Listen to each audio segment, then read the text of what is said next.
नवंबर का महीना था और रात के तकरीबन 12 बजे का वक्त था। तारबिलम अपने कमरे में सो रहा था। उसकी चारपाई के पास अलमारी में किताबें रखी हुई। तारबिलम ने नींद की हालत में करवटें दी और उसका हाथ अलमारी पर चला गया। अचानक वो एक चीज के साथ उठ बैठा। देखा तो हाथ की उंगली में दांत का निशान और खून बह रहा था। मुझे सांप ने काट दिया। वो चलाया और कमरे के बाहर निकल आया। की आवाज सुनकर करीब के कमरे के लड़के भी जमा हो गए। इस वक्त तारबिलम का जिस्म पसीने से तर था और वो थर थर कांप रहा था। दहशत का ये आलम था कि एक शख्स ने इलाज की आदत से नीम की पट्टियां ला कर दिए तो वो बेतकल्लफ इन पट्टियों को खा गया और उसे कड़वेपन का एहसास तक नहीं हुआ। वहाँ एक और तारबिलम था जिसका पूरा खानदान डॉक्टर था। उसने आकर तारबिलम का हाथ देखा, उसके जख्म पर नजर डाली। दान तो जरूर ढंग से है मगर ये दान, इतना कहकर वो खामोश हो गया। उसके बाद उसने एक लिया और कमरे में रोशनी करके उसको अंदर से बंद कर दिया। जो लोग कमरे के बाहर खड़े थे उन्होंने अंदर से डंडा पीटने की आवाज सुनी तो उन्होंने समझा वो सांप को मार रहा है। मगर थोड़ी देर के बाद जब वो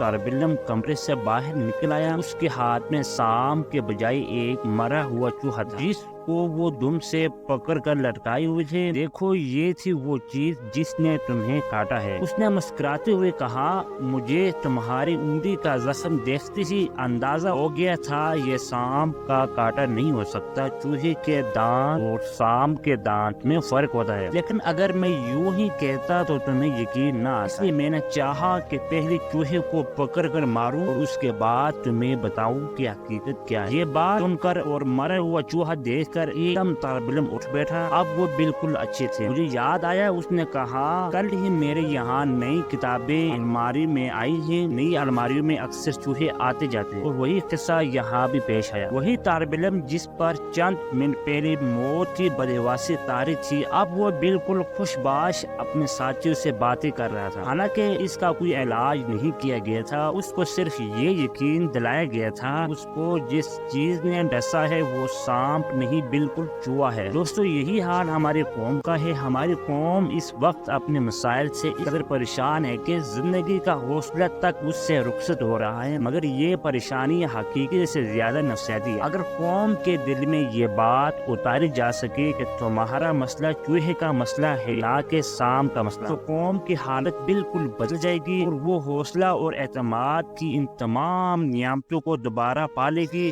जिनको वो मौजूदा हालत में खो चुकी है।